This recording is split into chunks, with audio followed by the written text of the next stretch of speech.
Welcome to ThinkTech on OC16, Hawaii's weekly newscast on things that matter to tech and to Hawaii. I'm Donna Blanchard. And I'm Noelani Na'au. In our show this time, we'll cover the 2015 Asia-Pacific Clean Energy Summit at the Convention Center.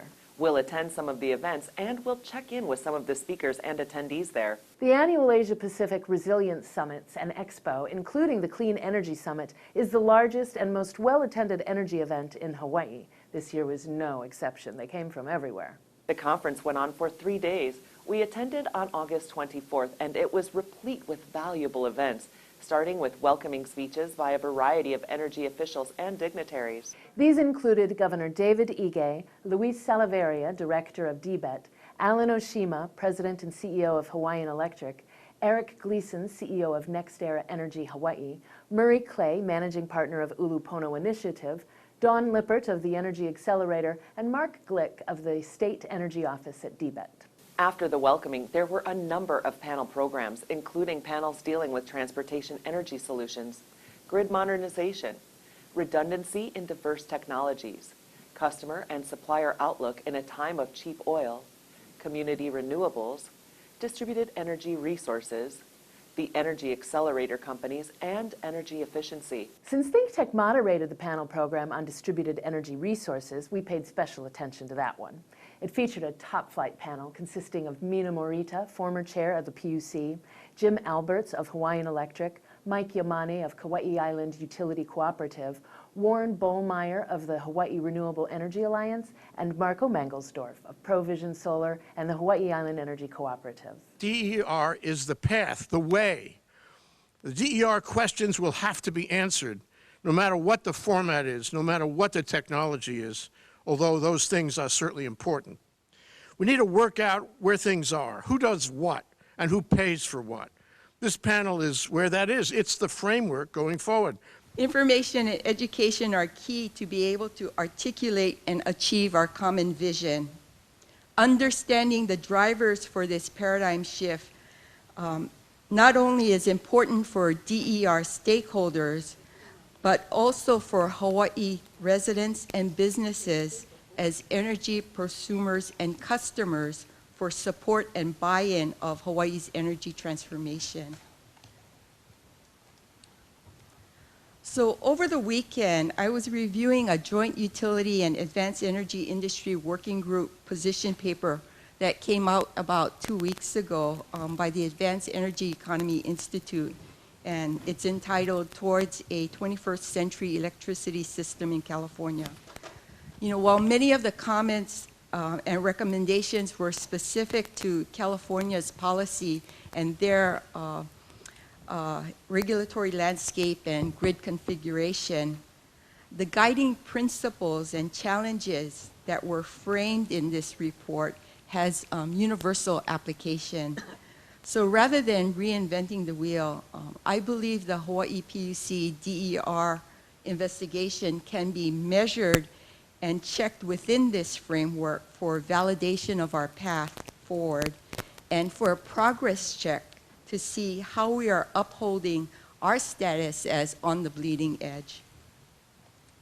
The report outlines 3 areas that must be pursued in parallel in order for an effective transformation to occur. And that's innovation in product and service delivery, system design and technology, and regulatory framework, incentives, and revenue mechanisms.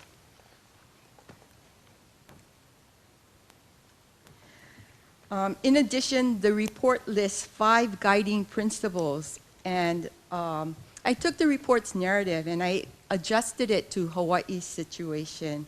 So the first point is, the first guiding principle is approach the 21st century electricity system holistically. So while California's overarching goal should be to decarbonize the energy system in the 21st century, Hawaii's primary objective was to reduce its dependency on imported fossil fuels and increase its use of indigenous renewable resources in the most cost-effective way possible. Distributed energy resources are and will continue to be a significant part of our energy future here in Hawaii. And I think what you'll hear in this panel today is that we're going to help pave the way for the rest of the nation. So what I'd like to say is my disclaimer is many of the things I'll say today are what we propose. They're not approved. So it's part of an ongoing DER docket currently at the PUC. So before I get into too many details, a couple of updates on what's happening with rooftop solar applications just to set some expectations. The numbers are compelling.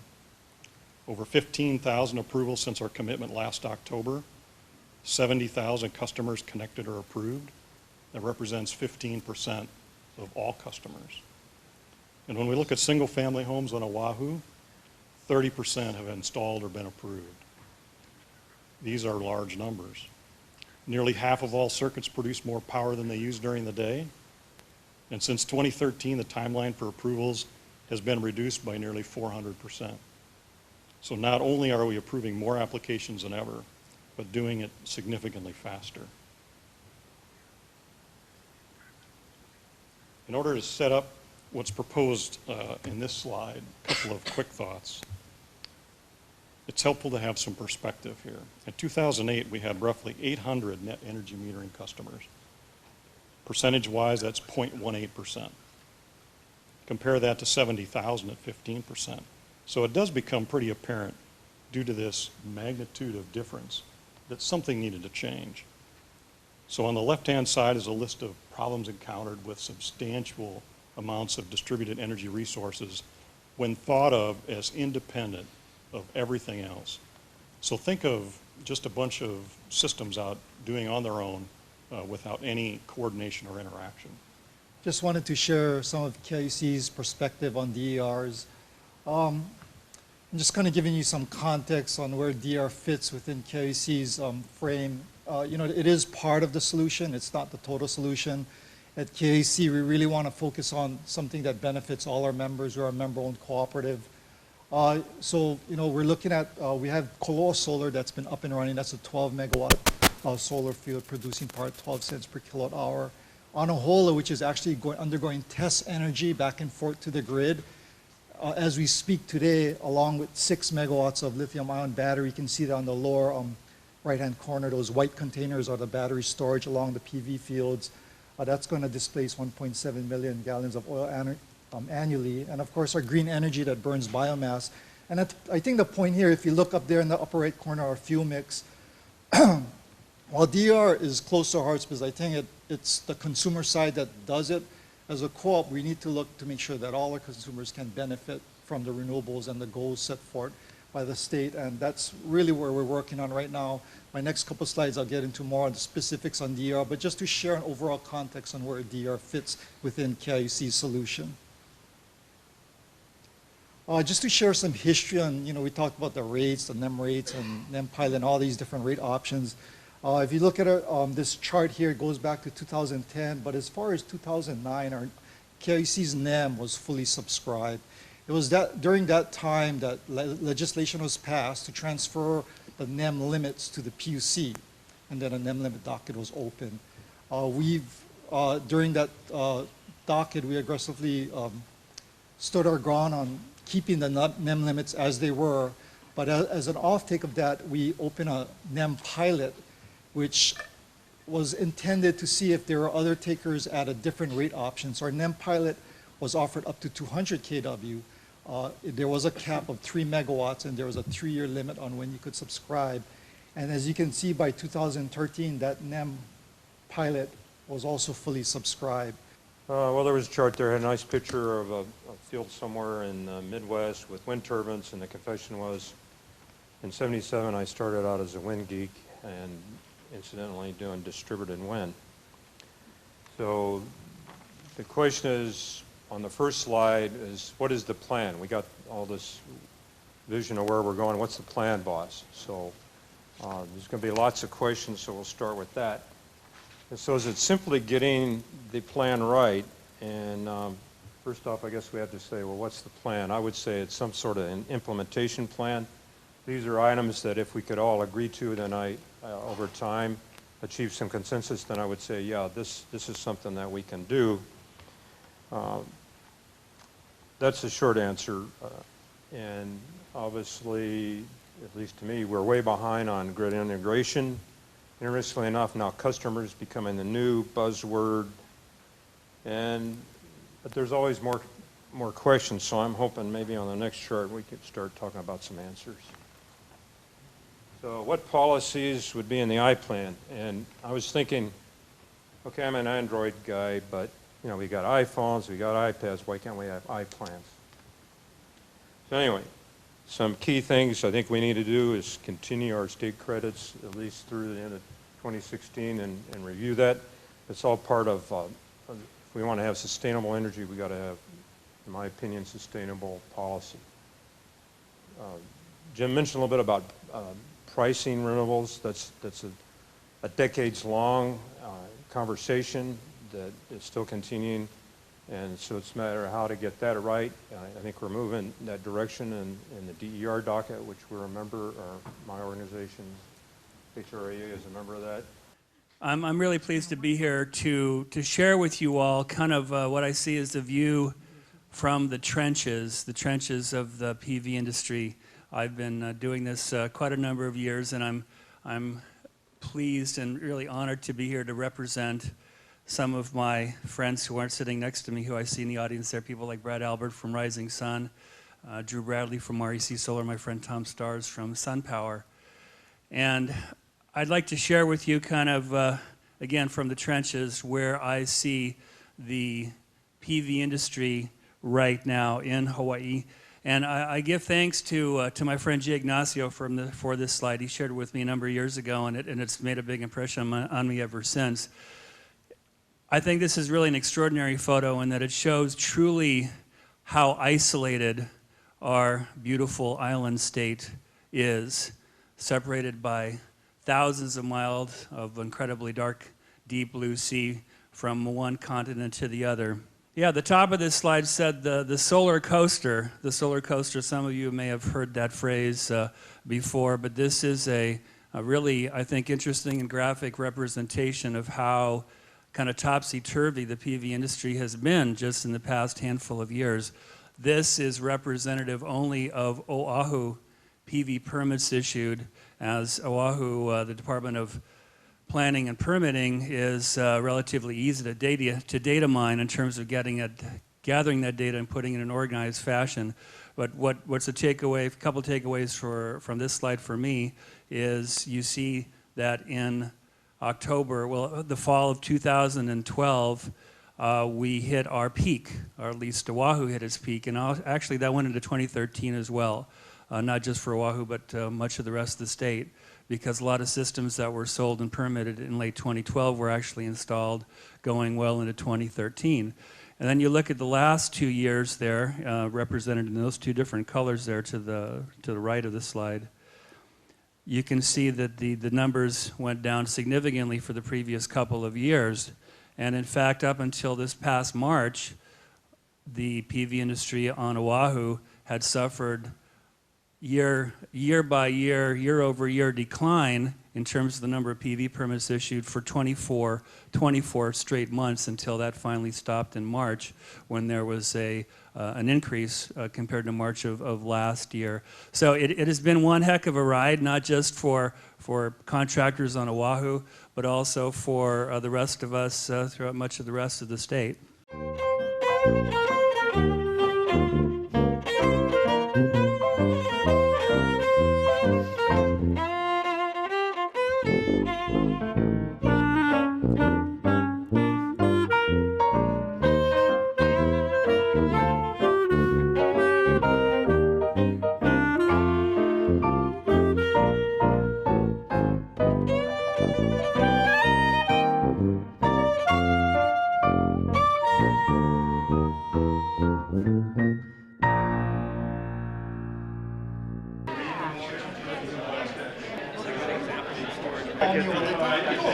The program was great. Of all that I attended today, I found this one to be the most interesting. I thought it was a great panel. I think it's covering a lot of the key issues that we're facing, and I think it did it in a pretty balanced way. I think we heard the point being made that there's a lot of sort of antagonism on these issues. I happen to think that there are good solutions available to the problems that we're describing. Turbulence, the T word. Education. Portability. it's a word that our employees develop as our shared values. It's called Lalima, which means everyone working together toward a common goal. Mahayana, it's a Buddhist notion of the great vehicle. Okay. Where everybody works together for the common good. Okay. Did we achieve that? I think so. It's a very interesting discussion and very interesting statistics. You should publish this. It was a good topic, good panel, and very informative. The meeting SIF, I thought would have had a little more chance for that, but otherwise very good. I thought that the interactive nature of the electronic tool where we could see the questions and answers was really informative, kind of got the audience engaged in it. I thought that the panel did a great job of touching on some really difficult issues, talking about the difficulty in planning and resolving those, urging patience, and most importantly, urging collaboration. So I took a positive note from that. I really enjoyed the conclusion of your program, which allowed people from the audience to tell us what they felt. I'm from Guam, and like Hawaii, we have similar issues. We're breaking ground on a 25 megawatt NRG solar facility. It's in test right now, and soon we'll be online commercially, right? So we're following in the footsteps of the brave state of Hawaii. I loved your question and answer live on the screen. I've never seen that before. And I really like this distributed entity, getting people involved. I thought the discussion today was great. The panel covered everything from corner to corner, raised a lot of good questions as we get ready for phase 2, and we'll look forward to how we take it forward, but the signs of change are imminent. Net energy metering is going to have to be modified and modernized in order to carry this forward as we think about this integrated grid. That's really what it's all about. How do we get all these assets to work together? I'm going to reject my friend Warren Bollmeyer's "we're not a canoe." We are in a canoe, and we have to be paddling more or less in the same direction. Because getting thrown out of the canoe in the middle of the vast expanse of the Pacific Blue Ocean makes little sense. So let's hear it for the canoe. We also took a look at the clean energy exhibits and showcase in the Expo Hall.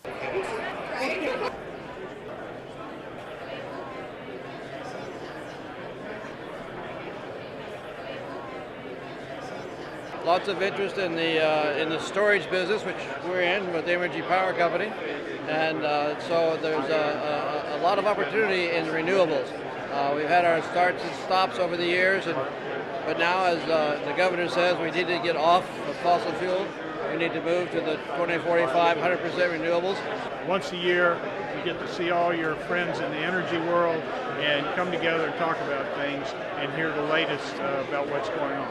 But always remember, when you're talking about energy, do energy efficiency first. Over the years, we've seen people getting together, a little more integration, people actually talking, people working together, definitely a lot better year on year. I generally like to talk about process first, because if you get the process right, then you have a better chance of being more productive. You need to have a whole chat with the governor about how he views the Clean Energy Initiative. There was a sign of leadership by making the statements he did about LNG, and he's also made a pretty big statement about the merger. It's a treadmill, and it keeps running faster and faster, and the stakes are higher now. The decisions to be made are particularly much more important. This is the future, and it is here today. In fact, we just got it here in Hawaii on Sunday. So we picked it up on Monday. We're excited to get here to the Apex show. I'm super happy to say that we have it here now. And we met a number of people who were at the summit to keep current on developments in clean energy. It was great to compare notes with them. So STEM is the leading provider of distributed energy storage and intelligent software for commercial buildings. We put energy storage devices in commercial buildings. We save them money automatically on their electricity bill. We give them a software platform that they can do even more with on their electricity bill. And then at the same time, we use those batteries to help support the grid. And so it's really a balance of creating value in two ways with the same set of batteries. If the utility owns the storage, like in the case of KIEC, it makes sense to put it right at the substation. And since the Anahola solar project is adjacent to a brand new substation and they own the solar system and they own the storage, it's kind of a moot point. It's not a very good example. But in that instance, it is literally connected to the substation locally to the system.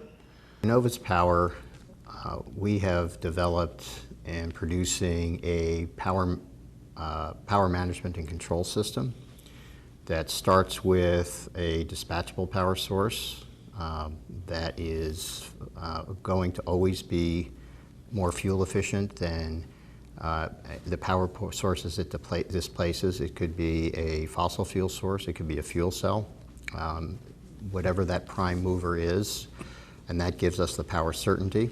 The conference went on for 2 days more and also included additional keynote speakers and panel discussion, along with 2 innovation challenges, that is, the Defense Energy Challenge and Islands Innovation Challenge.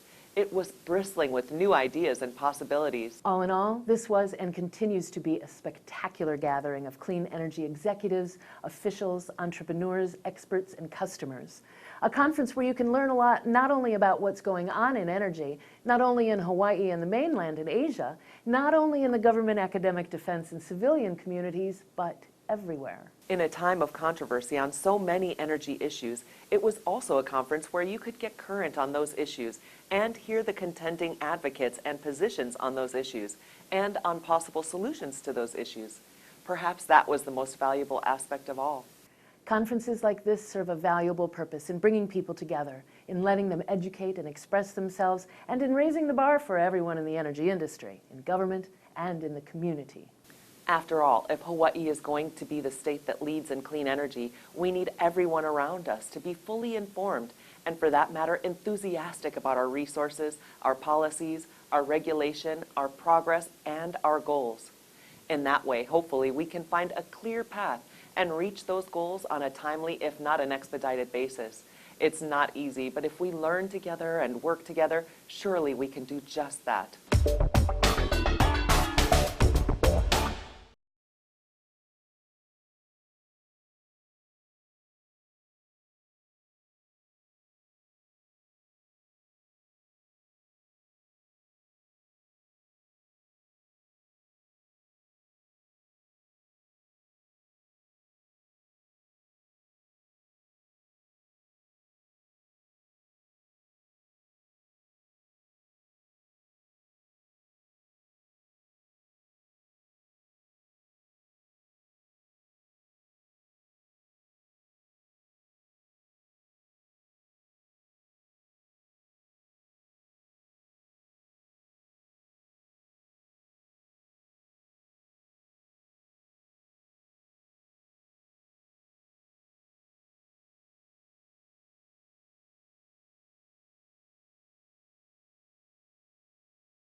And now, let's take a look at our ThinkTech calendar of events going forward. ThinkTech broadcasts its talk shows live on the internet from noon to 5 p.m. on weekday afternoons, and then we broadcast our earlier shows all night long. If you missed a show or want to replay or share any show, they're all archived on demand on YouTube. Visit thinktechhawaii.com for our weekly calendar and live stream and YouTube links, or better yet, sign on to our email list and get the daily docket of our upcoming shows. ThinkTech has a great new studio here at Pioneer Plaza. We invite you to come on down, see our studio, be a part of our live audience. Contact Jay at thinktechhawaii.com. Be a part of our civic engagement on ThinkTech. Go ahead, give us a thumbs up on YouTube or send us a tweet at ThinkTechHI. We want to know what you're thinking and how you feel about current events and issues affecting Hawaii. We want you to stay in touch with us, and we want to stay in touch with you. Let's think together.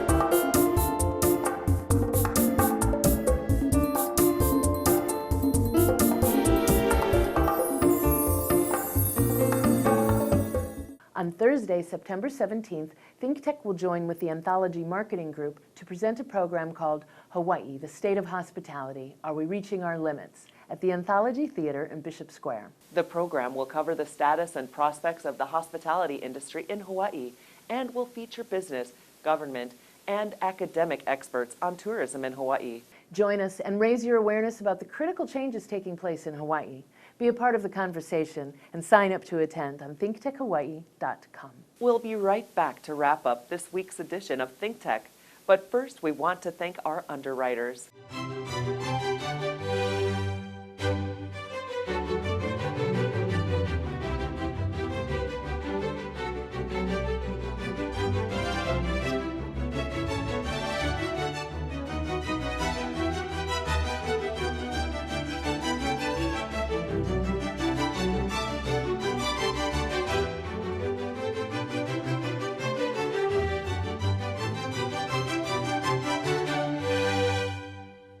Okay, Noelani, that wraps up this week's edition of ThinkTech.